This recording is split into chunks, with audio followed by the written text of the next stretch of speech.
Welcome back to the Bill of Rights show on NDTV Hindu with me, Kuku Alex. This is where we tell you about your rights as a consumer and how you can exercise them.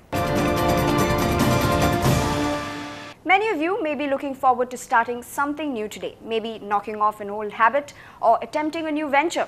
And a loan is absolutely required to kickstart those plans. It may be easier to get a loan too today, but cancelling one that has just been sanctioned by a bank or a finance company might be quite a challenge, as this customer discovered.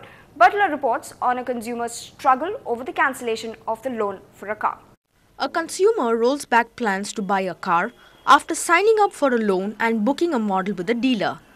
The dealer promptly returns the down payment, but the bank, instead of cancelling the loan, starts debiting the EMI to his account. The disappointed consumer turned to the court.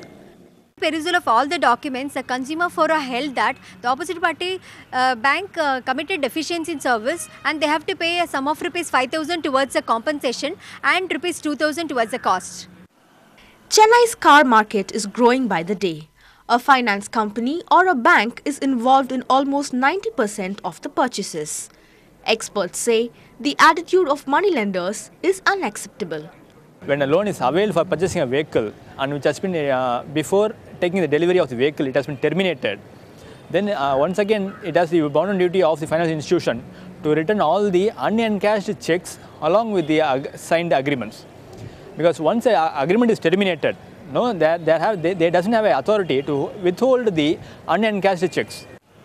Experts also point out a written proof of communications with the funding company is very important to resolve such disputes. In Chennai, Bertila, NDTV Hindu. A consumer activist joined us and told us about the various steps that you could take to avoid landing in a similar situation. Now, in case a bank per se does not answer to the requests of a customer to cancel a particular loan, what could be the possible reasons? Could you state a few for us? Immediately, a customer who availed the loan has to register his complaint, or he has to register the grievance in a written format. That he is supposed to issue a notice bringing all the facts to the higher official who are available in the bank. Because normally every customer who has grievances is normally talking over the phone and or just going and meeting the bank officials, which does not get registered. Because if the complaint is does not get registered, then at one point of time the bank will say that where is the proof, whether you have brought it to the knowledge of the bank, and when did you did it. Alright, so what would you suggest, sir? Should there be written proof, or should... Yes, immediately if any grievance is, first you report to the bank, and even next day or day after, 2 days after, if the grievance is not resolved, you immediately issue a legal notice. Okay. So that the matter should be brought to the notice of the bank, because nowadays all the private banks have, they say that they have head office at Bombay or Delhi or some other place, where all the checks given by a customer while availing loan are being sent. Now they say that we don't have any documents, your agreements and all the relevant documents are in Bombay, we have to get it back. Then unless you issue a legal notice to simultaneously to the branch office and to the head office at either Bombay or to some other place, they will not respond, because once notice and a written registered complaint is lodged with the bank, then the ball is in the court of the bank. They have to react. They have to give any response. So most often than not, then when you do go and request a bank for cancellation, they usually make up an excuse, and therefore you have to give them a legal notice. Is that the only way forward? No. If the things are, if the problem is not sorted out, or if your grievance is not resolved, then the immediate course to be resorted to is issuance of legal notice.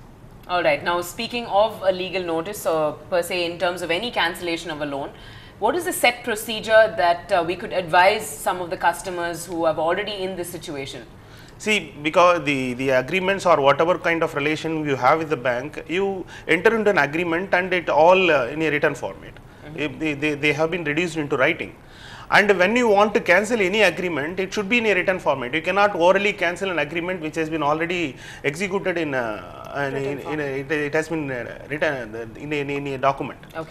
Therefore, you not only have to make a request in the written format, also you have to do it in the format which is required to be cancelled.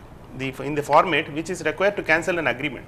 So you just write to the not only to the branch office, also to the head office, because as I said earlier, all the agreements should be available in the concerned head office, or where now the documents are being stored by the banks. In every bank, this kind of documents are being handled by one department, one branch or one office. So you have to write a written notice to them stating that I am so and so by for this reason, or you can tell the reason, or it's your wish. Even you can omit to tell the reason. It's because you are the borrower, you are going to repay the loan.